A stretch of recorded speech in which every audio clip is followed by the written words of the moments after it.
I was looking for something for a story to allow myself to go back to something very scary. I wanted to go back to The Hills Have Eyes, a high tension. I did some all comedy like Piranha, but I wanted to do something that will really scare the audience, put them on the edge of their seat, create like an immersive experience for them. And I was reading script and book and everything, and I received the script of Crawl, and with the script came that log line about this young woman who has to save her dad during a hurricane category 5 in Florida in a flooded zone infested with alligators. It was just exactly what I needed. I just had to sign and say, hey, I'm doing this movie. It was exactly the perfect combination of survival and fear elements. It's pure entertainment. It's designed for the audience to go out and see an experience that really gets them on the edge of their seats and screaming with laughter and thrills and walking away afterwards saying that was a damn good time. Whit Godfrey, who I'd worked with before on the Maze Runner franchise, who's now at Paramount, sent it to me and asked me to read and kind of pitched to me that he wanted to see me carry a movie and be badass and be strong and play this gal who's, you know, having emotional difficulties but is also a survivor. And then he kind of didn't mention how difficult physically it was going to be until I read it.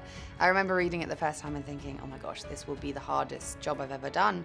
And that really excited me. I love that. I love the idea of pushing myself physically, mentally, emotionally. So it kind of felt right. It was so easy. We're in the water every day in wetsuit with the wind and the rain, and you have to ask the actors. It was very, very difficult.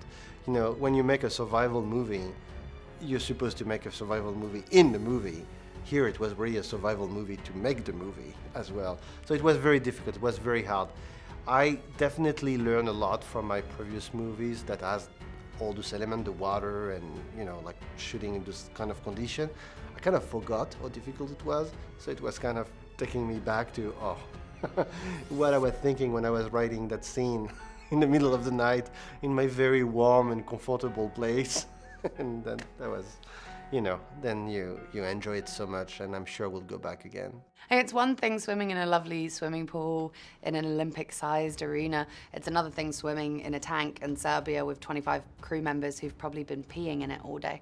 It's completely different, but a lot more fun because it felt realistic to me, and it was great it was easy to slip into Hayley's mindset because I was experiencing it. We were all wet and miserable all day. There's two things that they say, both in budgeting and if you want to move quickly, to not have.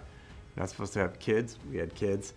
And you're not supposed to have animals. We had animals. And we're not supposed to have water. We had the trifecta of things that you're not supposed to do if you're trying to make an efficient, you know, movie. And he was ready for them. And his research is great, and it's very precise, to the point of like finding the dog.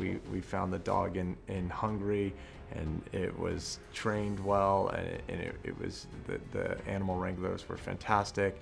His choice of kids is fantastic. They give good performances. He's really specific about that.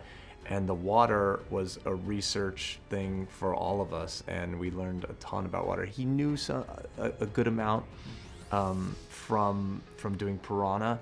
But we were in Belgrade, Serbia, and shooting this movie, and it took some trial and error, and when we had the error part, he really, you know, pulled everybody together, and we all followed him. So. And I don't know that a lot of other great directors, even great directors, could have done it.